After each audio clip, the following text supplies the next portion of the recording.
lorsque la personne arrive pour la formation, il y a déjà la première journée d'accueil. Donc où on mobilise aussi interprète et ou interface selon ce qu'on a identifié comme besoin avant, pour que ce soit pour l'entretien avec le chargé d'admission, la réunion d'information, la visite de l'ensemble du centre, pour que la personne puisse bénéficier des informations, de toutes les informations nécessaires, au même titre que tous les autres stagiaires. Tous les formateurs et des professionnels du centre ont eu la proposition de suivre des formations en langue des signes. J'ai suivi une formation de langue des signes qui me donne les bases. Donc je commence tout doucement. Ça fait qu'1 an et demi qu'on a commencé la formation et on a fait que 2 modules, je pense. Ça, pour l'instant, on arrive largement à bien se débrouiller en atelier. Pas débranché. Je peux débrancher.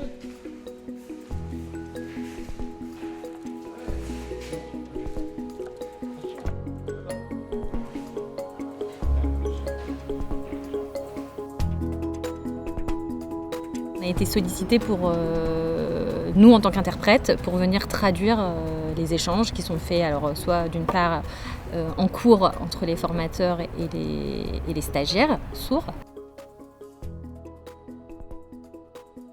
Mais on va mettre en place un binôme avec les interfaces de communication qui seront là pour réexpliquer, reformuler. Nous, en fait, la configuration qu'on a, c'est qu'on est vraiment debout à côté du formateur. On va traduire tout ce qui est dit.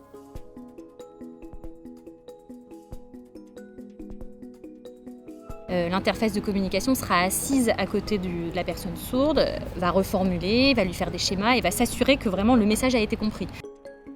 En cours, il y a toujours des interprètes présents tous les matins de 8h à 10h. Ça abîme les pneus quand même. Ça me permet de suivre le cours. C'est très intéressant. Ça me permet aussi de poser mes questions. Voilà. Et puis d'apprendre. Le fait d'avoir des interprètes, ça nous soulage un peu en fait, puisqu'on a juste à faire notre cours, tout simplement, naturellement, comme on fait habituellement.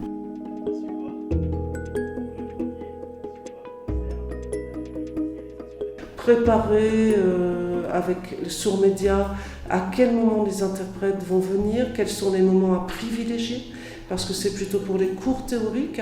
Les voix sont différentes devant et derrière. C'est rien.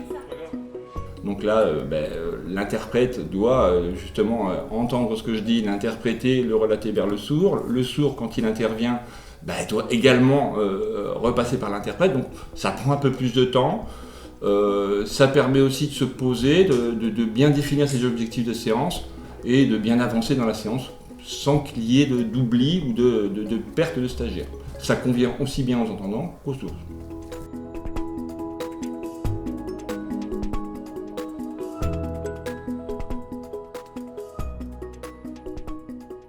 On essaye, avec les formateurs, de rendre au maximum les ressources accessibles.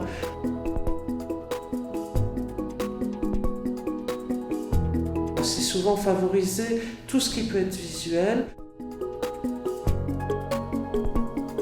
J'ai fait des petites mises en scène vidéo pour monter par exemple une moto sur le pont.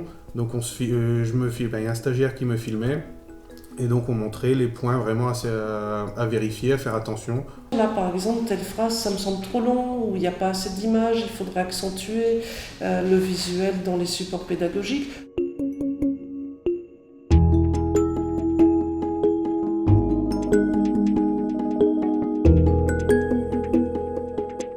Parfois en fait, les apprenants sourds ont besoin de plus d'informations suite à une intervention que j'ai pu avoir. Dans ce cas-là, donc je communique avec eux via 2 moyens. Soit la transcription vocale, donc là il s'agit simplement de parler. Le téléphone ensuite transcrit ce que j'ai dit. Et ensuite le texto, tout simplement, le message écrit. Il y a des outils aujourd'hui, ne serait-ce que par téléphone, avec Axéo par exemple, qui est un très bon outil d'appel téléphonique. Moi je l'utilise couramment avec mes stagiaires quand ils sont chez eux. Alors au niveau des dates de stage, ce sera les 4 semaines du mois de janvier.